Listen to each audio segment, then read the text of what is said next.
Namaskar. A tiny little discourse on something that my guru, my teacher, has said.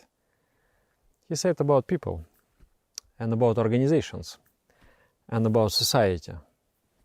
He said there are three categories of people and you should be really carefully watching out. The first category, the most in demand, the most beautiful, the most needed category of people in today's society. They are sincere and efficient. Sincere and efficient. I already several times spoke in our channel, about subjective approach through objective adjustment. So objective adjustment is our life in the material world. The appropriate interaction with the physicality, with the world of objects. Okay, that's objective adjustment. So efficiency is how efficiently you interact with the world. Okay? So you have different skills, like you have public speaking skill, engineering skill, doctor skill, psychology skill. That's efficiency. And subjective approach is something out of the world. Out of the world. Doesn't belong to this world. Sincerity. Sincerity is when you love humanity, when you love divinity, when you love animals and plants and universe, and when you want to live for the collective welfare of all. In other words, you are altruist. That is sincerity. Okay? You live not for yourself, not for your name, not for your fame, not for your money. You live for humanity. That is sincerity. That sincerity, either it is inborn very rarely, or it is produced. It can be a result of a great ideology. You refine the human consciousness through appropriate cultural values, through spiritual practice, through interaction with other inspirational people, inspired people, sincere people. So slowly, you uplift a human being to that kind of status of sincerity. That status of, I really live for the mission, for the great cause, for human society.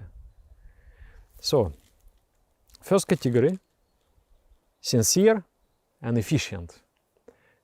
So the positions of responsibility in society, positions of power, ideally should be filled by sincere and efficient people.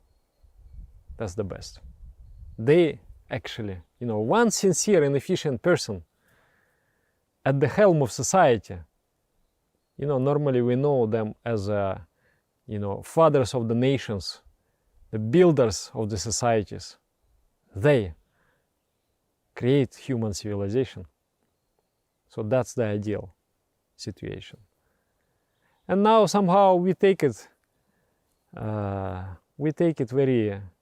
just try to find the sincere people, but there has to be a production. And a sincere person say, I want to be at the helm of society. But where is your work? If you are sincere, you cannot be secretly sincere. It's always manifesting. If you are sincere, you will be serving here and there. You cannot hide it. You will be doing service. You will be carrying a mission in your life. So it is not like, it's like in in our project, Meditation Steps, many people are working, and we are trying to hire the people who are sincere and efficient. But second category is sincere but not efficient. It's okay also. Because efficiency you can learn. You can learn a skill. You can learn to be a software engineer. To code the software. You can learn a design, the graphic design. You can learn all these things. But sincerity you can also learn. Much harder. Much more difficult. Much more painstaking.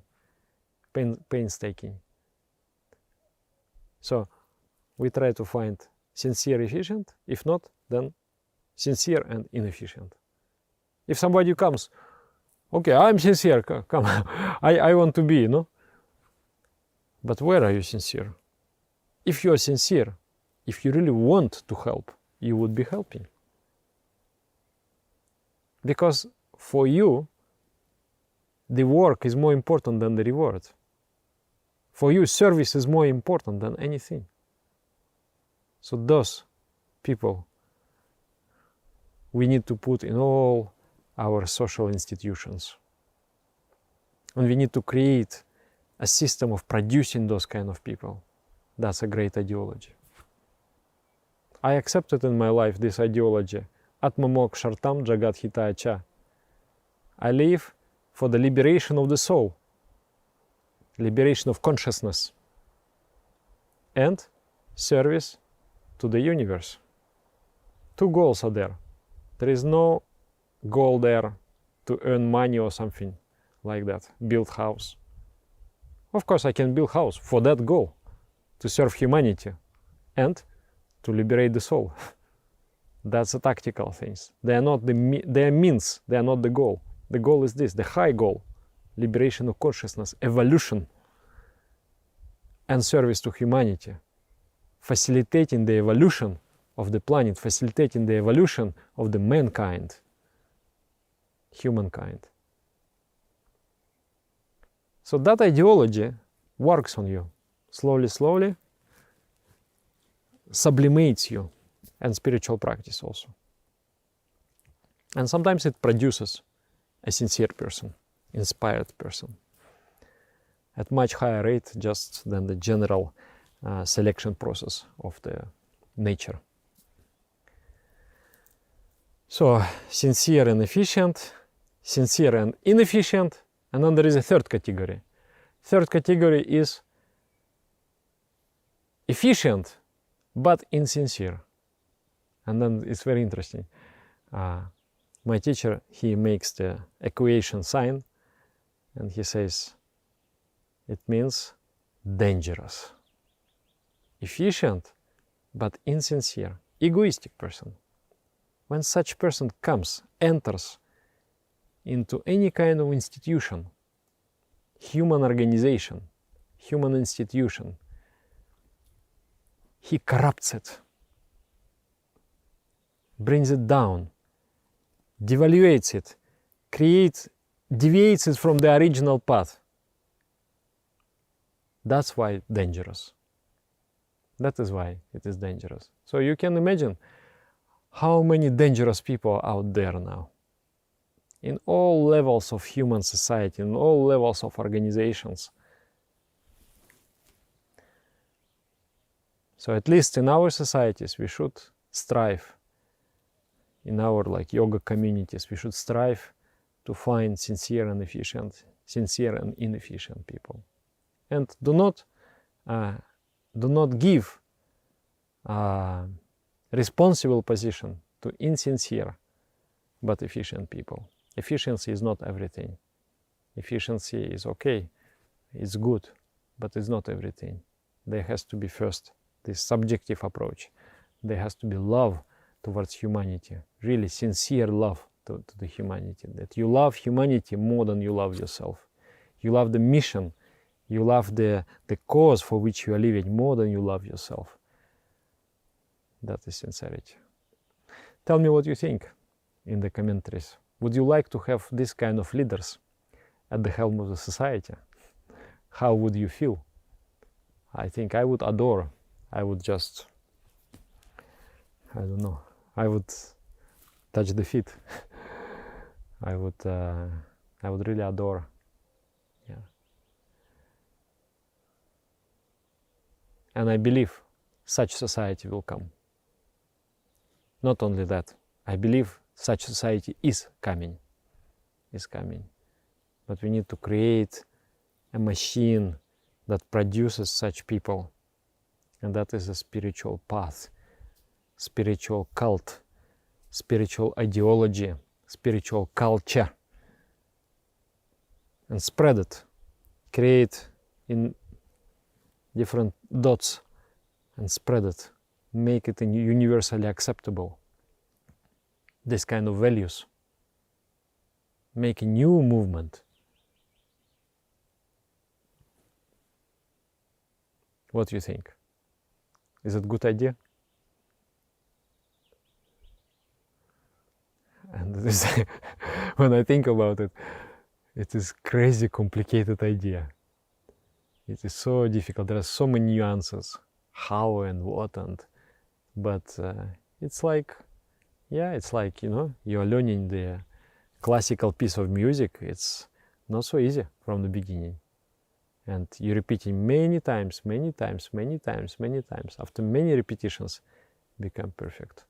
But you strive to a certain ideal, which is recorded in the musical notes. So there is everything there, and you strive to achieve it. So similarly, we can strive to the high ideals and adjust ourselves not with the physical reality so much, like, oh, this is the world, this is the things how they are, and this is the way of life, but try to adjust ourselves with the higher vision of life, with the higher purpose of life. So I think the greatest treasure of humanity is such sublime ideology. Atma Moksha Artam, actually it's very old. If you didn't know this, it is already 7,000 years old. It was originated by Shiva, Sadashiva. He pronounced that is his Shiva Padesha, his Shivokti. Atma Moksha Artam, Jagat Hita Acha. For the liberation of the soul. A human being exists for the liberation of the soul and for the service of humanity. Those people who follow this ideology, they can be called sincere.